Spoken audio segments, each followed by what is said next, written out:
America Iran शांति समझौते को लेकर ब्रेकिंग न्यूज इस वक्त मिलती हुई। ईरान के विदेश मंत्री अब्बास अराक्ची ने बड़ा दावा किया कि हम समझौते के बहुत करीब हैं। डोनाल्ड ट्रंप ने भी बड़ा ऐलान किया कि ईरान पर नए हमले हम नहीं करेंगे। समझौते पर जल्द हस्ताक्षर संभव है, ये संभावना जाहिर की गई है। दोनों ही पक्षों की तरफ से इस बात को लेकर अब जानकारी दे दी गई है कि डील जल्द हो सकती है। बरसात, आंधी, तूफान के चलते जो मौसम विभाग है उसने फिर से अलर्ट जारी किया है। तो बड़ी खबर है, देश के 12 राज्यों के लिए अलर्ट जारी किया गया। तेज आंधी के साथ बारिश का अलर्ट जारी। 80 किलोमीटर की रफ्तार से हवाएं चल सकती हैं। वेस्टर्न डिस्टर्बेंस की वजह से लोगों की परेशानी बढ़ गई है और इन 12 राज्यों में आंधी तूफान का असर दिख सकता है, जिसमें यूपी, बिहार, दिल्ली समेत उत्तर भारत के कई राज्य। पिछले 2 दिनों से कई राज्यों में जमकर बारिश हो रही है। कई राज्यों में तेज आंधी के साथ हुई भारी बारिश के कारण परेशानी बढ़ गई। कई जगहों पर पेड़ और बिजली के पोल उखड़ गए। मानसून के दस्तक के साथ कई राज्यों में बारिश का दौर जारी है।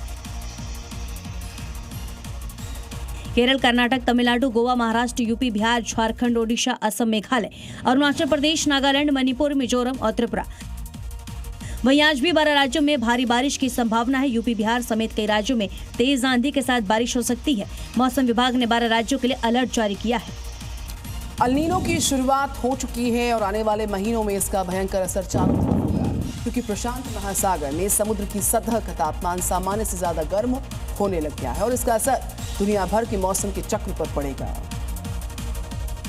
यानी कहीं गर्मी की वजह से सूखे की स्थिति बनेगी तो कहीं ज्यादा बारिश की वजह से बाढ़ जैसे हालात हो सकते हैं। अल नीनो की घटना हर 2 से 7 साल में होती है। वहीं भारत में भी इसका असर दिखेगा।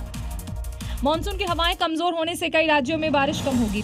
देश के 60% हिस्से पर इसका सीधा असर होगा। भारत में कृषि के इलाके बारिश पर निर्भर है और इसीलिए पैदावार पर भी इसका बुरी तरह से प्रभाव पड़ेगा। साथ ही हीटवेव का खतरा कई गुना बढ़ेगा।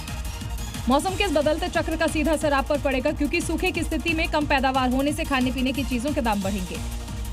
और बड़ी खबर है, शिमला से जहां सैलानियों की भारी भीड़ नजर आ रही है। एक दिन में 23,000 से ज्यादा गाड़ियों की एंट्री दर्ज की गई। दूसरे राज्यों से 12,000 गाड़ियां पहुंची हैं।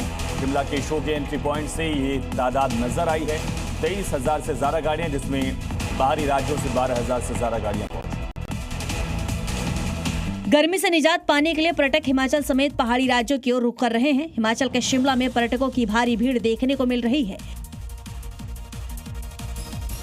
शोंगी एंट्री पॉइंट से एक ही दिन में 23,000 से ज्यादा वाहनों की एंट्री दर्ज की गई, जबकि 12,000 से अधिक गाड़ियां दूसरे राज्यों में शिमला पहुंची हैं। उधर वीकेंड की शुरुआत के साथ मनाली भी पर्यटकों से भर गया।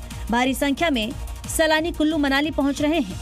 माल रोड पर पर्यटकों की चहल पहल बढ़ गई। ड्रोन कैमरे में यहां का भव्य नजारा देखने को मिला। लद्दाख में लगातार पहुंच रहे पर्यटकों से परेशानी सामने आने लगी। पूरे लद्दाख में पर्यटकों की भारी भीड़ है। गाड़ियों के लंबे जाम की वजह से अब स्थानीय लोग परेशान। मैदानी राज्यों में गर्मी से बचने के लिए लोग लद्दाख तक पहुंच जा रहे हैं। घूमने के शौकीन लोगों का लद्दाख गर्मियों का सबसे बढ़िया जगह माना जाता है, जिसके कारण यहां हर साल हजारों की संख्या में सैलानी पहुंचते हैं। इस साल भी इसका असर साफ देखा जा रहा है।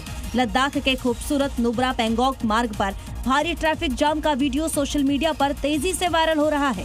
वीडियो में संकरी पहाड़ी सड़कों पर वाहनों की लंबी कतारें दिखाई दे रही हैं, जिसके कारण सैकड़ों पर्यटक कई घंटों तक फंसे रहे। वीकेंड के आते ही मां वैष्णो देवी के दरबार में श्रद्धालुओं का सैलाब उमड़ पड़ा है। बड़ी संख्या में भक्त कटरा पहुंच रहे हैं। पूरा कटरा भक्तों की भीड़ से इस वक्त गुलजार है। वीकेंड और छुट्टियों के चलते जम्मू कश्मीर के कटरा में पूरा भक्ति का माहौल है। माता वैष्णो देवी धाम में श्रद्धालुओं की रिकॉर्ड तोड़ भीड़ देखने को मिल रही है।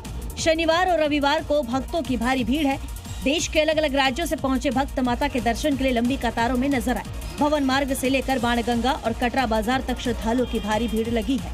प्रशासन ने भीड़ को देखते हुए सुरक्षा बढ़ा दी। कटरा से लेकर मंदिर के आसपास भी जवान मुस्तैद हैं।